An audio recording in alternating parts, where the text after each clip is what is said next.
60 বছর বয়সী বৃদ্ধা ঘরে পরিষ্কার পরিচ্ছন্নতার কাজ করছিলেন। হঠাৎ বিষধর গোখরা সাপ ছোবল দিয়ে বসে। চিৎকার করে ওঠেন বৃদ্ধা। দেরি না করে ছেলেকে জানান তাকে সাপে কামড় দিয়েছে। তাৎক্ষণিক দড়ি দিয়ে হাতের উপরের অংশ বেঁধে ফেলেন ছেলে। পরে সাপটিকে না মেরে একটি বয়ামে ভরে রোগীকে সঙ্গে নিয়ে দ্রুত যাওয়া হয় হাসপাতালে। চিকিৎসকরা সাপটিকে বিষধর গোখরা বলে শনাক্ত করেন। দেয়া হয় অ্যান্টিভেনম। পঞ্চগড়ের দেবীগঞ্জ উপজেলার দেবীডুবা ইউনিয়নের সোনাপোতা এলাকায় ঘটনাটি ঘটেছে। সাপের ছোবল খাওয়া সুমিত্রা রানী গ্রামের উপেন্দ্রনাথ রায়ের স্ত্রী। সুমিত্রা রানীর ছেলে সুরেশচন্দ্র জানান, দুপুরে মা ঘরের কাজ করার সময় সাপের ছোবল খান। মায়ের চিৎকার শুনে ঘরে গিয়ে সাপটিকে দেখতে পান তিনি। পরে সাপসহ মাকে হাসপাতালে নিয়ে আসেন বলে জানান সুরেশ। আজকে আমার মাকে সাপে কামড়াইছে, আমি মাকে নিয়ে হসপিটালে আসি।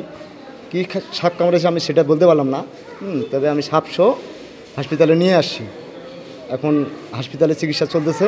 এ বিষয়ে দেবীগঞ্জ উপজেলা স্বাস্থ্য ও পরিবার পরিকল্পনা কর্মকর্তা ডাক্তার সুমন ধর জানান, বিকেলে একটি সাপে কামড়ানো রোগী সাপ সাথে নিয়ে হাসপাতালে আসেন। তাকে বিষধর গোখরা সাপ কামড় দিয়েছে। বিষয়টি নিশ্চিত হওয়ার পর সাথে সাথেই তাকে অ্যান্টিভেনম দেওয়া হয়। রোগীর সাথে যারা এসেছেন তারা সেই সাপটি জীবিত অবস্থায় ধরে নিয়ে এসেছেন এবং আমরা দেখতে পেলাম সাপটি বিষাক্ত এবং এটা কোবরা। আমরা তৎক্ষণাৎ আমি ইউএইচএপিও এবং সাথে আমার আরএমও দুজনে আমরা উপস্থিত থেকে আমরা ট্রিটমেন্ট স্টার্ট করলাম।